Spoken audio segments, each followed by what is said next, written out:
Salut à tous, c'est Louis, j'espère que vous allez bien. Aujourd'hui, une nouvelle vidéo un petit peu spéciale puisqu'on va essayer de comprendre ensemble à quel point les crypto-monnaies seront incontournables et importantes dans les 10 prochaines années. Dans cette vidéo, on va essayer de comprendre comment les crypto-monnaies peuvent révolutionner le monde, en quoi elles sont si spéciales et pourquoi aujourd'hui elles créent tant de discorde et ne sont pas encore adoptées par tous.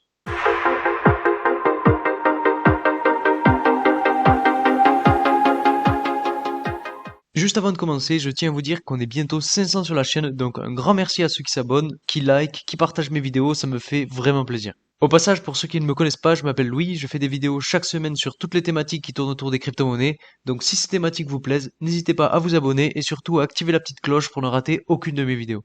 Aujourd'hui, la plupart des gens qui investissent dans la crypto le font car ils ont entendu qu'on pouvait se faire de l'argent très rapidement et très facilement. Et finalement, c'est assez vrai, les crypto-monnaies le permettent. Ceci étant dit, il faut savoir que ça implique tout de même pas mal de risques, et que les débutants qui deviennent riches en crypto-monnaie dès leur premier investissement sont extrêmement chanceux. Je ne dirais pas qu'ils ont autant de chances que de gagner au loto, mais ça s'en approche. Pour devenir riche en crypto-monnaie, il faut donc soit avoir eu énormément de chance, soit s'être énormément renseigné, ce qui au final revient à y passer du temps. Il faut savoir que le monde des crypto-monnaies peut parfois être très cruel. Beaucoup s'en sont rendus compte lors du bear market qu'on a connu du 8 novembre jusqu'au 13 juin à peu près, donc sur toute cette période-là, de nouveaux investisseurs qui entrent dans le marché au plus haut suite à l'engouement général et qui finalement se retrouvent à encaisser des pertes, c'est malheureusement ce qui arrive après chaque bull run. Les nouveaux investisseurs qui investissent en plein pic sont des personnes qui n'y connaissent rien et qui investissent simplement car tout le monde dit du bien de la crypto-monnaie, et c'est justement à ce moment-là qu'il faut savoir se méfier. Pour ça, vous avez un indicateur qui est extrêmement utile et qui s'appelle le Fear and Greed Index. Cet outil vous permet de voir où se situe le sentiment général sur le marché. J'en ai d'ailleurs parlé dans ma précédente vidéo, je vous la mets en haut à droite pour ceux que ça intéresse. Cet indicateur va, entre autres, vous permettre d'avoir une vision globale et de savoir si oui ou non c'est le bon moment d'investir. En gros, quand on est dans cette partie-là, donc la partie verte, c'est à ce moment-là où tout le monde croit aux crypto-monnaies, où tout le monde trouve que c'est hyper génial et que tout le monde achète. Donc ce n'est selon moi pas le meilleur moment pour investir. Par contre, quand on arrive plus dans ces périodes-là, donc dans le fear ou l'extrême fear, c'est là qu'on connaît les meilleures opportunités. Pour l'exemple, j'aime bien citer un personnage très connu dans le monde de l'investissement, qui est tout simplement Warren Buffett, et qui dit qu'il faut savoir être craintif quand les autres sont avides, et qu'il faut savoir être avide quand les autres sont craintifs. En gros, toujours essayer de prendre le contre-pied, et c'est ce qui illustre parfaitement ce que je viens de vous dire avec le Fear and Greed Index. Alors, comment les crypto-monnaies peuvent-elles révolutionner le monde?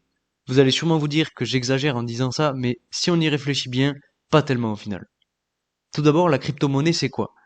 Alors, sans rentrer dans le détail, la crypto-monnaie, c'est tout simplement une monnaie virtuelle, et dont tous les échanges sont listés sur un gros livre qui est appelé la blockchain. En sachant ça, on a déjà une bonne base. Ensuite, il faut se poser la question de savoir à quoi est-ce qu'elles servent concrètement et quelles sont leurs utilités.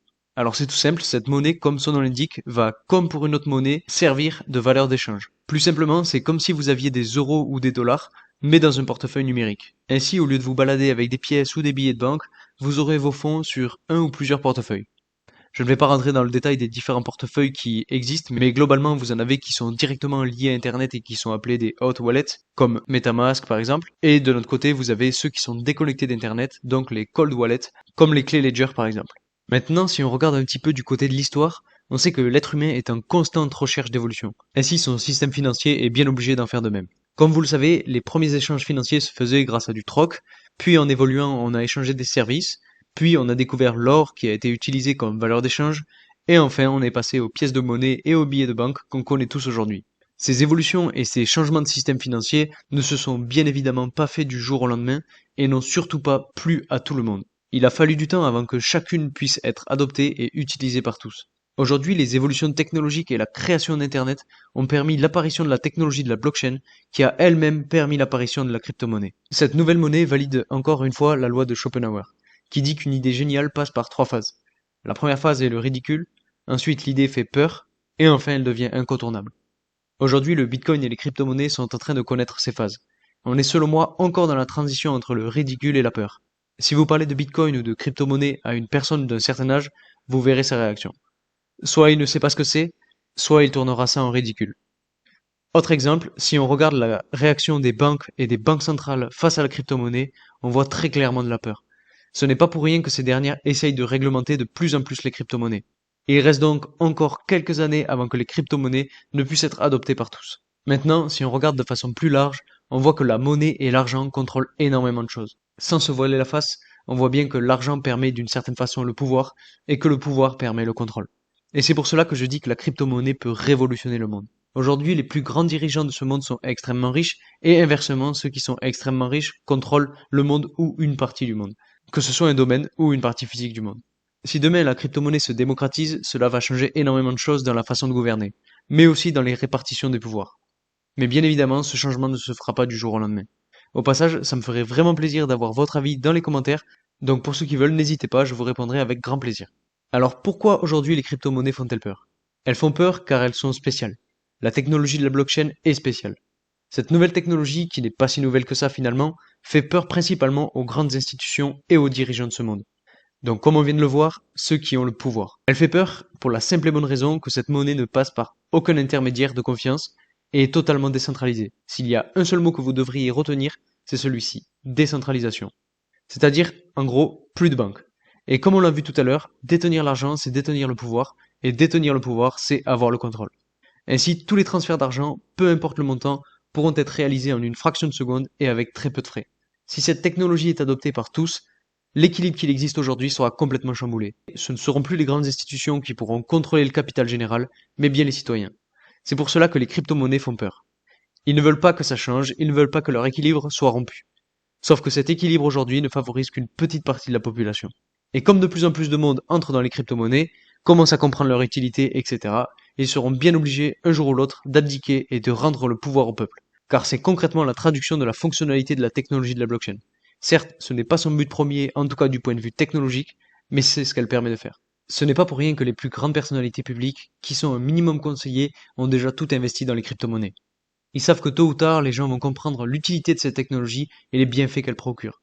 Et tôt ou tard, le système financier qu'on connaît aujourd'hui va changer. C'est le cours logique des choses. L'homme évolue et son système financier, tout comme ses autres systèmes, se doivent d'évoluer. On voit aujourd'hui avec toutes les crises qu'on connaît en ce moment, que ce soit les crises économiques, les crises politiques ou même sanitaires, qu'il existe un problème et qu'on est à l'aube d'un changement radical. Le système économique mondial change, les systèmes politiques changent, nos modes de consommation changent, Internet évolue, et le système financier se doit lui aussi d'évoluer. Avec ces propos, je ne veux pas du tout paraître alarmiste ou quoi que ce soit, même si on connaît quand même de gros soucis, notamment à cause de l'inflation partout dans le monde, avec toutes les banques centrales qui créent de la monnaie à partir de rien et qui, bien évidemment, font baisser la valeur de l'unité. Mais au contraire, je trouve ça vraiment bénéfique puisqu'il faut changer. Nous sommes arrivés au bout d'un système financier que nous connaissons aujourd'hui et il est temps de passer à autre chose. La transition va faire mal et c'est pour cela qu'elle prend du temps. Effectivement, les plus grandes puissances ne veulent pas de ce changement et font tout pour le ralentir. Mais tôt ou tard, il arrivera un moment où la masse de la population l'emportera et ce changement s'effectuera. Mais bien évidemment, il faudra passer par plusieurs étapes. Dans un premier temps, il faudra que les gens comprennent que les crypto-monnaies sont plus qu'un outil pour faire de la spéculation. Il faudra donc que les personnes soient informées, mais malheureusement ce n'est pas aujourd'hui l'objectif des médias et des grandes institutions. Cela risque donc de prendre encore quelques années, voire quelques dizaines d'années. Donc surtout, n'hésitez pas à partager cette vidéo pour faire passer les messages. Certes, la crypto-monnaie aura besoin d'être réglementée, c'est même sans doute le fait de la réglementer qui conduira à son adoption, mais il y a réglementé et réglementé. Je pense que la réglementation doit se faire dans le bon sens et pas comme ce qu'on est en train de voir aujourd'hui. Ce qui freine aussi l'adoption de masse, c'est les grosses fluctuations du marché. Aujourd'hui, comme je disais, les gens entrent dans la crypto et misent en crypto car ils ont entendu qu'ils pouvaient faire beaucoup d'argent et devenir riches rapidement sans se soucier de la technologie qui existe derrière. Ainsi, quand on en arrive à des bear markets comme celui qu'on a vécu en début d'année, les investisseurs sont découragés et répandent donc l'idée que les crypto-monnaies sont trop volatiles. Et par effet boule de neige, cela va décourager d'autres investisseurs à entrer dans le marché. Évidemment, ce marché est extrêmement volatile, mais c'est finalement ce qui en fait son charme. C'est un risque qu'il faut aujourd'hui savoir mesurer. On voit tout de même qu'au fil des années, ces fluctuations deviennent de moins en moins fortes. Si on regarde ce graphique, on voit bien que la courbe tend à se stabiliser. Je pense que cette stabilisation du prix viendra en même temps que son adoption. L'un n'ira sans doute pas sans l'autre. Si on essaye d'aller encore plus loin, on se rend compte que cette technologie de la blockchain a ouvert un champ des possibles quasiment infini. On peut parler du Web 3.0 par exemple. Le Web 2.0 qu'on connaît aujourd'hui, et qui lui aussi est contrôlé par les grandes institutions, est sur le point de changer. La technologie de la blockchain a permis l'émergence de projets et de nouveaux écosystèmes qui remplissent les mêmes fonctionnalités que celles déjà existantes, mais de façon décentralisée. C'est-à-dire, par exemple, que toutes les informations que vous laissez sur Internet, qu'elles soient personnelles ou professionnelles, ne pourront pas être utilisées par qui que ce soit pour se faire de l'argent sur votre dos ou pour vous faire acheter des trucs. Si vous voulez plus de détails sur le fonctionnement du Web 3.0, je vous mets en haut à droite une vidéo dans laquelle j'en parle. Mais concrètement, toutes les infos que vous laissez sur Internet ne pourront donc plus être utilisées à votre insu. Finalement, on voit que le monde des crypto-monnaies est assez complexe et n'est pas encore adopté par tout le monde. On remarque que son adoption de masse est très compliquée au vu du contrôle des grandes institutions. Cette adoption est donc freinée, mais viendra à bout un jour ou l'autre. Pensez à l'effet boule de neige, au plus il y aura de gens qui s'y intéresseront, au plus l'adoption de masse grandira. Donc surtout n'hésitez pas à partager cette vidéo à vos proches ou à ceux que ça intéresse. Donc voilà, c'est tout pour aujourd'hui, j'espère que cette vidéo vous aura plu et surtout qu'elle vous aura aidé à comprendre le futur des crypto-monnaies et vers où on risque d'aller avec cette technologie. Si c'est le cas, n'hésitez pas à mettre un like, à vous abonner et à mettre en commentaire ce que vous avez pensé de la vidéo, ça me ferait extrêmement plaisir d'avoir votre avis sur le sujet. Merci encore pour votre soutien et moi je vous dis à très vite pour une nouvelle vidéo. Salut!